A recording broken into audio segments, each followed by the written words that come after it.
Hi, Tony. Jim Oliver here from Derflinger Oliver & Associates in Tacoma. I'm here in the Pierce County Courthouse picking up some books when I got a message from lawyer.com that you have some questions. I'm so sorry to hear that you were hurt while riding your bike. I know what it's like to be passionate about cycling. I ride to work on an e-bike. I've got an assortment of classic Schwinn's from the 50s and 60s that I ride with an antique bike club. I've also done the 200-mile Seattle to Portland Bicycle Classic several times, including completing the entire route in just one day. So I want you to know, I love bikes. But more importantly, I have a lot of experience on both sides of these cases. I spent years on the insurance side defending people who ran into bicyclists. But for the last 20 years or so, I've been helping people just like you. We can get you to a great result. But to do that, there are some questions you're going to need to answer. And we have some advice that you should probably take seriously so that you'll be in the best possible position to reach a great resolution later on. These things don't happen overnight, and there's some things you should be doing now. So first, you're going to have to describe exactly where and how the collision occurred. So tell me a little bit about, the scene here. What lane or shoulder were you using? Sorry, I've got my notes here on my screen. What traffic controls were present at the time? What was your direction of travel? What traffic controls were present at the time? Lights, stop sign, yield sign. What was the lighting like at the time? What was the weather like? Was there clear visibility? What was the state of the road? How about any bushes around the edge of the road? Did they contribute in any way to this? Did they block the driver's view of you? Were you in a designated bike lane or a crosswalk or a travel lane? How fast do you think you were going and how fast do you think the car was going? And you may not know this. Did you happen to see any actions by the vehicle immediately before impact? If you were turning or you were in the roadway, did you use any hand signals to suggest where you were going? When you answer questions about these things later on, avoid guessing or estimating facts. If you don't know, it's okay to say, I don't know. These are traumatic events. You're not going to remember everything. So be honest about it and just say, I don't know. I don't remember. In fact, it's always better to say, I don't remember, than it is to provide inconsistent details later on. You're also going to want to preserve all evidence immediately.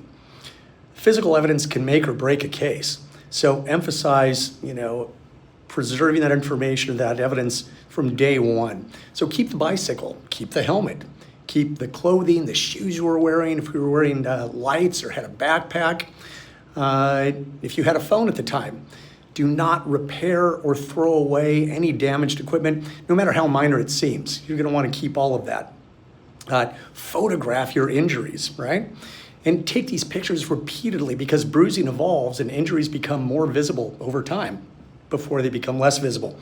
So you're going to want to record all of that. You know the saying, a picture's worth 1,000 words. It really is. And if you can do video, that's 16 frames per second. So that's 16,000 words per second. That's the value of a video. So show the damage to your bike, save the damage to yourself. Save screenshots of any riding apps if you were using riding apps, if you had GPS data, smartwatch data, any text messages from the day of the accident, that can all help. Obtain names and contact information for any witnesses who saw what happened. And we're going to want to reach out to them sooner than later. So even small details can help your version of events, and that makes a big difference later on. So, and obviously, get prompt and consistent medical treatment. If you delay treatment, one of the first things the adjuster for the insurance company is going to focus on is that gap in treatment. They're going to use that to say you really weren't hurt. And maybe it was something else that's causing you to go to the hospital later on. So it's really important to go to the emergency room, go to your primary care provider. Last ditch, I would go to a chiropractor. I love chiropractors. They do great work. But early on in an injury case, it's better to see a physician, right? A medical doctor, an MD. It's also important for follow-up care, physical therapy, and documenting any symptoms accurately at every single visit. So I would suggest that you take notes. So keep a journal of how you're feeling, what's causing you pain, what's causing you problems. take that journal to your medical appointments because there are going to be things you forget. And trust me, I've forgotten things when I've gone to medical appointments, right? And I'm a lawyer and I do this for a living. So just jot things down, go and tell the treatment provider that you want these facts indicated in the record. I hate to say it, you've got to be your own best advocate. And that means, giving them all the information and asking them to ensure that all the information is included in your file. It makes a big difference later on. Describe all your symptoms to your doctors, including if there are headaches, dizziness, numbness, sleep problems, anxiety, any cognitive issues. And you may not notice some of these things. And so it's really helpful to have your significant other, family member, coworker pay attention to you and let you know if they see something that's different. Medical records will tell the story of your recovery. So consistency and completeness absolutely matter. Be really careful with recorded statements. In fact, I would tell you the driver's insurer will request a recorded statement quickly, sometimes within hours or days of the collision. Understand that, well, first, don't talk to them, okay? Use an attorney because these insurance companies are very good at what they do, and the goal is to pay you as little as possible. So if you say something like, I'm okay, or I didn't see the car, they're going to use that later against you in settlement negotiations or at trial. Now, very few of these cases go to trial, but know that from the moment this thing happens, they're looking at it from the framework of whether or not this is going to trial and whether or not they can use you and your words against you. So don't speculate about fault, the speed, the driver's speed, or your medical prognosis. Which is, again, why just don't bother talking to the other insurance company. It's not going to help you. Expect comparative fault questions. So that's lawyerese for they're going to try and show that you were at fault. So in Washington, comparative negligence is commonly raised in bicycle cases. We see it all the time. They say, sure, our driver had some responsibility here, but this bicycle rider did these 5 things wrong, and so we're not going to pay as much money. So they're going to, ask, did you have working lights or reflectors on your bike? Were you wearing dark clothing that made it harder to see you? Were you wearing a helmet at the time of the collision? Did you stop at stop signs or obey traffic signals or disobey traffic signals? Were you distracted by headphones or your phone? Were you riding predictably and visibly according to traffic laws? Even if some of these answers are unfavorable, accuracy and consistency matter far more than defensiveness. But really, this highlights why you should get an attorney, right? Because I would never let you speak to anybody from the insurance company without me being there and telling you to either, go ahead and answer that question or don't answer that question. So have an attorney before you talk to the insurance company.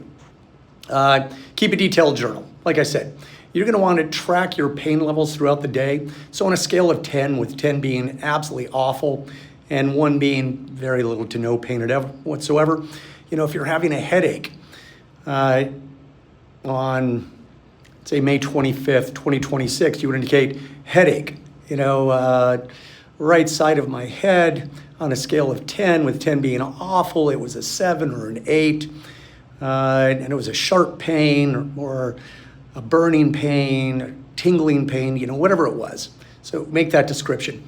That's going to be really important later on because 6 months, 9 months, a year, sometimes even longer than that, you're going to be asked questions about this case and you're not going to remember how you felt on this day. So it's really important to make notes of these things to refresh your recollection later on. You're also going to want to track any things that you missed. So workouts, social events, family gatherings. What are the emotional effects like? Were you frustrated? Was there sadness? Did you feel isolated? Were there work limitations and tasks that you just can't do right now? Sitting at a desk. If you have to stand, are you having problems standing? Are you having any difficulty driving, exercising, parenting, riding your bike around after that? For any reason, either emotional or physical, walking the dog, cleaning the cat box, carrying groceries, shopping. These personal details often become far more persuasive later on than general complaints when you're negotiating or trying the case months or even years later. So wage loss evidence, you're going to want to protect wage loss evidence.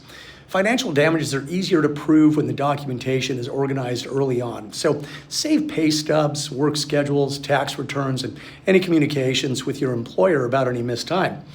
Track missed work days, reduced hours, lost opportunities like promotions, overtime.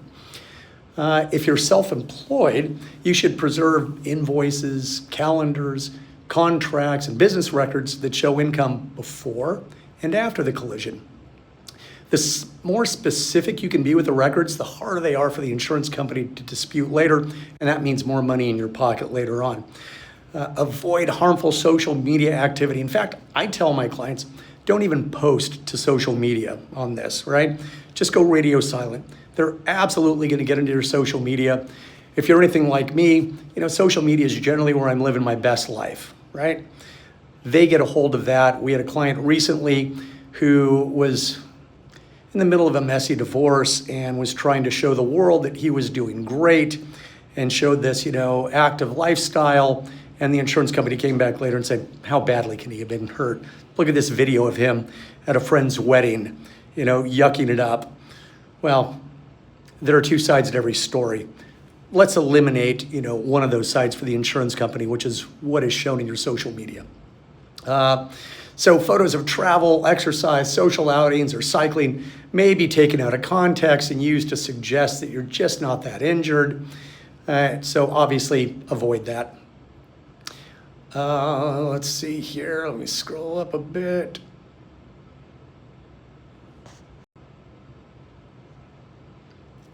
Okay, bear with me here. Technology's messing with me today. All right, so they're going to take any photographs out of context and use them to suggest that you're really not that injured, right? So avoid that. Avoid discussing the accident with anybody outside of your family. Certainly stay off of any online forums where you might address this. Privacy settings aren't foolproof, so the safest approach is silence. Don't assume that if you set your Facebook or Instagram to private, that they're not going to see it. So that's that side of things. Identify all possible insurance coverage. So early in the case, you're going to want to explore every potential source of recovery. So that can be, what are the at-fault driver's liability limits? You're not going to know that. We have ways of finding out. But generally, the insurance companies are under no obligation to share those limits until we file suit. But again, we have some services we use that give us pretty good information. Do you have underinsured or uninsured motorist coverage or comprehensive or something that might actually cover this? Are there household policies that might apply? Was the driver working at the time of the collision? That could open up employer liability. What are the possible roadway defect claims or governmental liability? They might be worth investigating. So we had a case, a cyclist not too long ago, 2 years ago now, who was riding. There were some very unsafe railroad tracks that have been partially removed here in Tacoma. Our client made a turn at night, didn't see that there was a gap between this railroad track and the roadway next to it. Front tire caught that, and there was a near crash, and he broke his leg. So had a fracture, non-displaced radial fracture. But anyhow, we sued the city of Tacoma based on that and got a nice 6 figures result for our client. So we can help identify all coverage early on that helps you develop strategies and get you to the best result later on. Understand that bicycle injury cases often turn on credibility. So jurors frequently have very strong opinions about cyclists, and they can be really weird about cyclists and think that, we're all menaces. We're out there riding. We have this sense of entitlement. We claim we own the roadway, and everybody else has to accommodate you. Obviously, I'm biased. I tend the other way, which is we're all sharing the roadway. I follow the same rules and regulations that drivers do, and so I try to be very careful. I'm sure you were too. So stay consistent in every conversation, statement, and deposition. That really helps later on if this ends up in front of a jury. Avoid exaggeration. Even when you're describing pain or limitations, Admit facts that you don't remember rather than trying to fill in the gaps. We all do that. I do that. It's human nature. We don't want to look ignorant or clueless, or we might think that if we don't know the answer to something that that makes us look less credible. Don't worry about that. So focus on being as consistent with your story and the facts and your injuries and everything you've gone through. That consistency matters. So focus on observable facts rather than conclusions or assumptions. Again, credibility is the foundation of every successful case, and it's built one conversation at a time. You may also want to prepare for common defense themes. So expect the insurance company to come out and say, well, this bicyclist, they came out of nowhere. The cyclist was hard to see. The cyclist violated traffic rules. The injuries are exaggerated or unrelated to this collision. The plaintiff, so the bicyclist, recovered quickly, and so they're fine now. There's no reason to give them any money. Besides, money doesn't fix physical pain anyhow. All these things are silly. We have ways of working around them, but you should know going in that this is what they're gonna say. You're gonna be upset, you're gonna be frustrated. It's all part of the game, which is really why you should hire an attorney, because we can help you navigate this. We know how to deal with these silly games that the insurance companies play, so we can help you. If you want, I can also, let's see here. So we would, if you hired us, we would help you negotiate with the insurance company.